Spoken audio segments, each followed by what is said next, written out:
Dear students, welcome back to my channel.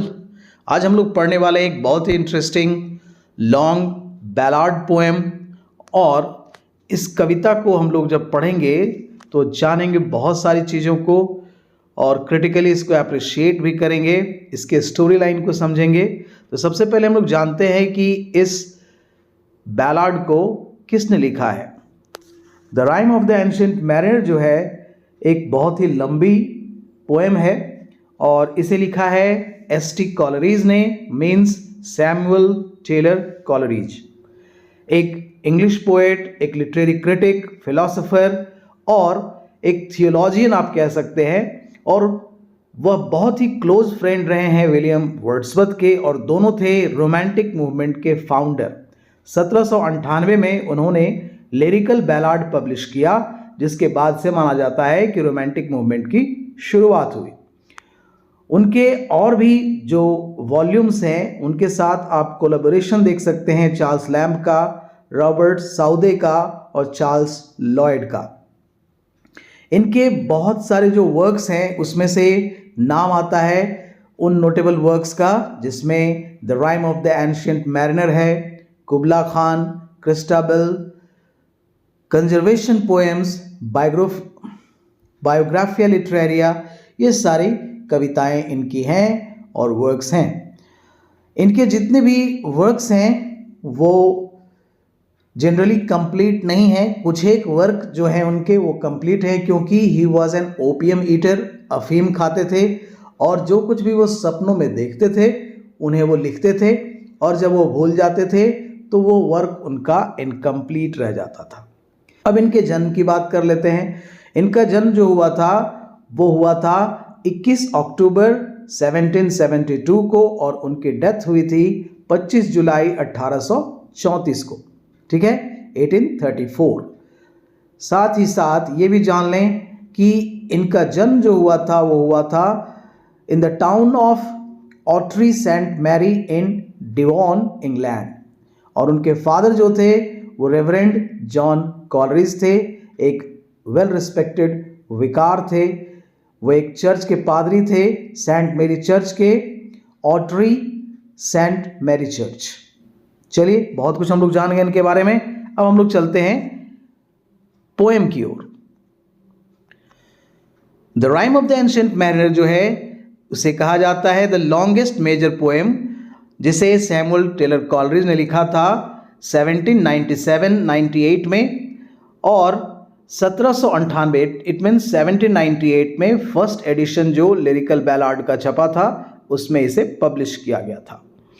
इस poem की शुरुआत होती है एक एंशिएंट मैरिनर के साथ। मैरिनर का मतलब होता है ओल्ड सेलर, जो पानी के जहाज को चलाता है। वह रोक लेता है एक वेडिंग गेस्ट को जो कि एक शादी में जा रहा है और ज़बरदस्ती उसे एक कहानी सुनाता है। यह कहानी कुछ और नहीं, उसके जीवन की कहानी है। जब वो एक लंबी यात्रा पर जाता है, एक सी वॉयज पे जाता है, तो उसके दौरान उसके साथ क्या क्या घटनाएं होती हैं। तो ना चाहते हुए भी वेडिंग गेस्ट को ज़बरदस्ती ये कहानी सुननी पड़ती है। और rhyme of the ancient mariner में ये मैरिनर जो है बहुत ही अट्रैक्टिव है, उसकी आंखें ग्लिटरिंग है, उसके अंदर एक स्पेल है, उसके अंदर एक चार्म है जो अपनी आंखों से अट्रैक्ट कर लेता है उस वेडिंग गेस्ट को और ना चाहते हुए वेडिंग गेस्ट को उसकी कहानी सुननी पड़ती है। वह शुरू करता है कि कैसे उसकी यात्रा शुरू होती है। द वॉयज बिगिंस, यानी समुद्री यात्रा की शुरुआत हो रही है। मैरिनर याद करता है कि कैसे उसका शिप जो है वो सेल शुरू करता है, सेट करता है अपने सेल को, यानी यह जहाज चलना शुरू होता है इंग्लैंड से, जहां पर अ क्रू ऑफ सेलर्स उसके साथ हैं, यानी जहाजी लोग उसके साथ हैं। यह जो यात्रा है बहुत ही इंटरेस्टिंग है, मौसम बड़ा सुहावना है, लेकिन रास्ते में उन्हें एक एल्बेट्रॉस मिलता है। एल्बेट्रॉस क्या है? एक समुद्री पक्षी है, एक बड़ा समुद्री पक्षी है। जब वह शुरू में देखा जाता है तो लोग इसे समझते हैं, ये जितने सेलर्स हैं, मैरिनर हैं, ये सब समझते हैं कि यह एक गुड वोमन है। वोमन का मतलब होता है एक अच्छा शगुन, OMEN, ये WOMEN नहीं है, ठीक है। और ये सारे लोग इसे वेलकम करते हैं, सारे इसको खिलाते पिलाते हैं। लेकिन यह एक अपराध कर देते हैं। दे कमिट अ क्राइम, वो क्या करते हैं, दूसरा पॉइंट जो समझने का है, the killing of the albatross. जबकि यह एल्बाट्रॉस जो था, यह जो बर्ड था बड़ा ही फ्रेंडली था, इसका प्रेजेंस जो था बहुत ही ओमिनस था, फिर भी मैरिनर न जाने क्यों इसे मार डालता है अपने क्रॉस बो से, ठीक है। और इस हत्या के कारण, ड्यू टू दिस मर्डर, उसके ऊपर एक कर्स आ जाता है, एक श्राप उसको मिल जाता है, और उसके ऊपर ही नहीं, पूरे जहाज के ऊपर और जितने भी सेलर थे, जो भी क्रू था, उसके ऊपर एक कर्स आ जाता है। अब इसका एक परिणाम उन्हें भुगतना पड़ेगा। तो उसका कंसिक्वेंस क्या होता है कि after killing the albatross, mariner जो है और उसका क्रू जो है एक सीरीज ऑफ सफरिंग को फेस करते हैं। सुपरनैचुरल फिनोमेना देखने को मिलता है, घोस्टली शिप दिखाई पड़ता है, हवा चलनी बंद हो जाती है, जहाज एक जगह जम जाता है, सब कुछ रुक जाता है। तो ये सारी चीज़ें उन्हें झेलनी पड़ती है। मैरिनर जो है अब रिडेम्पशन करता है, पश्चाताप करता है। अकेला है क्योंकि इसके जितने भी सेलर्स थे वो सारे मारे जाते हैं, सब मर जाते हैं। वह अकेला रहता है, टॉर्मेंटेड रहता है, और अपने उस गिल्ट से, जो उसने क्राइम किया है, उससे बहुत टॉर्चर होता है। और मैं रियलाइज करता है कि उसका जो एक्शन था, किलिंग ऑफ द बर्ड, वो कितना शर्मनाक था, ठीक है। और वह देखता है जितने भी चीज़ें हैं इस दुनिया में, सब एक दूसरे से इंटरकनेक्टेड हैं। किसी को भी मारने का हक किसी को नहीं है।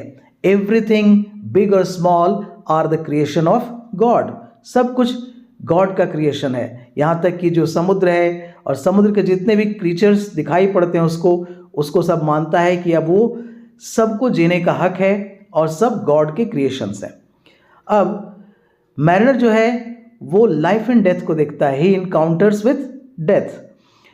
तो मैरिनर इनकाउंटर करता है death and life and death, यानी मृत्यु को भी देखता है और कैसे मृत्यु में जीवन को देखता है। अब वह आत्मा के साथ गैम्बलिंग करता है, जो जितने भी घोस्ट्स हैं उनके साथ गैम्बलिंग करता है, जो क्रू मेंबर्स थे उनके सोल्स के साथ। So life in death wins the mariner soul. और लाइफ एंड डेथ में मैरिनर की आत्मा जो है वो जीत ली जाती है और उसे उन सारी चीज़ों के बदले दुख भोगना पड़ता है, और मैरिनर को अब पश्चाताप करना पड़ता है और उसको पिनांस करनी पड़ती है, एक तपस्या करनी पड़ती है। वो तपस्या क्या है? As a punishment of his crime, mariner के गले में एल्बाट्रॉस के डेड बॉडी को पहना दिया जाता है एक माला की तरह, ठीक है, ताकि वह उसे हमेशा याद रखे कि उसने क्या गलती की थी और वह अपने गिल्ट के कारण हमेशा पश्चाताप करते रहे। अब इसके बाद वह पश्चाताप के नेक्स्ट लेवल में जाता है। मैरिनर एक्सपीरियंस करता है एक स्पिरिचुअल अवेकनिंग अपने अंदर, ठीक है, और वह जानता है, सीखता है, learns to appreciate the beauty of nature. और वो जान जाता है कि नेचर में जो कुछ है उसको अप्रिशिएट करना चाहिए। और जितने भी वाटर एनिमल्स उसके आसपास दिखाई पड़ते हैं, चाहे वो वाटर स्नेक्स हों या भी जो भी एनिमल्स थे वहाँ, वो सब देखकर वह उसे ब्लेस करता है, ठीक है। और जब ये चेंजेस उसके अंदर आते हैं, जब वो पश्चाताप कर लेता है, तो उसका जो कर्स है वो लिफ्ट हो जाता है, यानी उसके ऊपर जो श्राप था वो खत्म हो जाता है। अब वह घर वापस लौटता है। He returns home. The ship is eventually guided back to shore by unseen forces. The mariner is compelled to tell his story to others as a cautionary tale. अब क्या करता है, जब वह घर वापस लौट जाता है, कुछ अनसीन फोर्सेस के द्वारा उसके जहाज को लाया जाता है।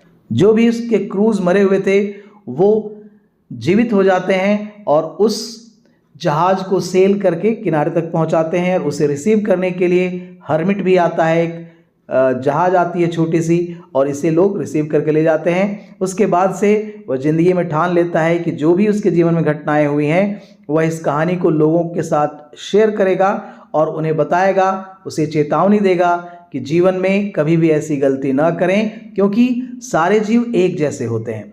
तो जो मैरिनर की एक कहानी जो है यहाँ पर ख़त्म होती है। अब इस स्टोरी में कौन कौन सी चीज़ें हैं, यह पोएम कैसे एक बहुत ही स्पेशल पोएम है, अब इसके हम लोग फैक्ट्स को और भी समझने की कोशिश करेंगे।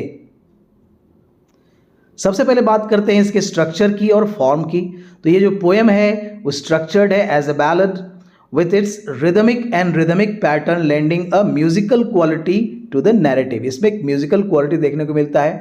कॉलरीज यहाँ पे कॉम्बिनेशन दिखाते हैं ट्रेडिशनल बैलार्ड का और एलेबोरेट करते हैं एक लैंग्वेज, एक ऐसा लैंग्वेज जो बैलार्ड में यूज होता है, और he creates a sense of both accessibility and depth. उसमें एक गहराई भी दिखाते हैं।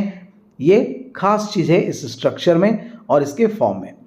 इसकी जो थीम है वो गिल्ट और रिडेम्पशन पे है, यानी पश्चाताप, जो गलती उसने की है उसका एक पश्चाताप करता है मैरिनर, और मैरिनर जो सिन करता है एल्बेट्रॉस को मारने का, उसके ऊपर एक कर्स आता है और उसके क्रू मेंबर्स के ऊपर भी आता है, और उसकी यात्रा जो है वो फुल ऑफ रिडेम्पशंस हो जाती है, समस्याओं से भर जाती है। इस पूरे बैलड में nature and the sublime, nature को डिपिक्ट किया गया है एक मैजेस्टिक और एक इंडिफरेंट फॉर्म में, और रिफ्लेक्ट किया गया है रोमांटिक फैसिनेशन को, जो रोमांटिक कल्पनाएं हैं उसको दिखाया गया with the power and beauty of natural world. ठीक है, एक स्पिरिचुअल जर्नी दिखाई गई है through out the ballad. The mariner जो है क्वेस्ट में है, एक पश्चाताप कर रहा है, एक सॉल्वेशन की खोज में है, रिडेम्पशन की खोज में है, और एक स्पिरिचुअल जर्नी के थ्रू उसे ये सब कुछ मिलता है with his repentance leading to forgiveness and salvation. जब वह पश्चाताप करता है तो उसके पाप की समाप्ति हो जाती है और उसे सॉल्वेशन मिलता है, एक तरह से मोक्ष की प्राप्ति हो जाती है। इस पोएम में सिंबॉलिज्म का जो यूज़ किया गया है, यहाँ एल्बेट्रॉस जो है वो सिंबलाइज करता है इनोसेंस को और interconnectedness of all living beings on this earth. ठीक है, इसका जो किलिंग है, इसकी जो हत्या है, वो रिप्रेजेंट करता है वायलेशन ऑफ नेचुरल ऑर्डर को, और वह यह भी दिखाता है कि कैसे एक व्यक्ति जो मैरिनर है वह यह पाप करता है तो उसका कैसे डाउनफॉल शुरू हो जाता है। यहाँ जो शिप दिखाया गया है यह रिप्रेजेंट करता है मैरिनर के आइसोलेशन को, अकेलेपन को, और उसके प्रभाव को, उसके एक्शन के प्रभाव को, जो उसने गलती की थी। ठीक है, यह एक घोस्टली वेसल बन जाता है, एक ऐसा डरावना स्थान बन जाता है जो उसको हाउंट करता है जब तक कि वह उस लेसन को सीख न ले, जीवन के उस लेसन को सीख न ले। वाटर यहाँ सिंबलाइज करता है लाइफ, डेथ और प्यूरिफिकेशन को, कैसे आत्मा की शुद्धि हो सकती है। मैरिनर जो है वो पूरे जर्नी में समुद्र में है, और यहाँ फिजिकल और सिंबॉलिक दोनों सिचुएशंस दिखाए गए हैं और सिंबलाइज करते हैं स्पिरिचुअल ट्रांसफॉर्मेशन को, कैसे उसके अंदर की जो गलतियां हैं वो सुधरती हैं और कैसे एक ट्रांसफॉर्म्ड ह्यूमन बीइंग वो बन जाता है। इसमें सबसे ज़्यादा यूज़ किया गया है सुपरनैचुरल एलिमेंट्स का।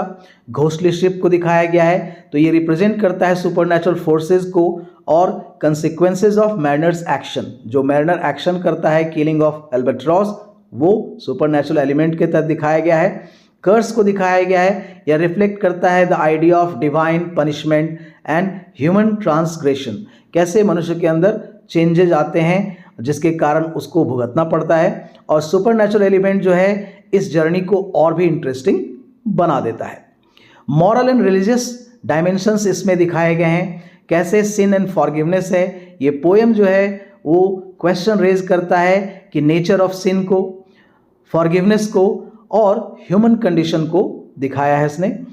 और यहाँ जो रीडर्स हैं इसको महसूस करते हैं कि यह उनकी अपनी चॉइस है कि वो इससे क्या लेसन ले सकते हैं। तो यहाँ पर आपको और कोई लेसन नहीं मिलेगा, एक मोरालिटी का लेसन मिलता है कि हमें जो भी प्रकृति में चीज़ें हैं उसको एक्सेप्ट करना चाहिए, सबकी इज्जत करनी चाहिए और किसी को भी हार्म नहीं पहुँचाना चाहिए। ठीक है, क्रिश्चियन एलेगरी को दिखाया गया है। तो मैरिनर्स की जो जर्नी है वो इंटरप्रेट की जाती है, यहाँ इसकी जो एक्सप्लेनेशन है एक एलेगरी के तहत दिखाया गया है, और क्रिश्चियन कॉन्सेप्ट ऑफ सिन को दिखाया गया है, उसके रिपेंटेंस को दिखाया गया है और रिडेम्पशन को दिखाया गया है, कैसे उसको मोक्ष की प्राप्ति हो जाती है। इमेजरी और लैंग्वेज की बात करें, यहाँ पर विविड इमेजरी दिखाया गया है।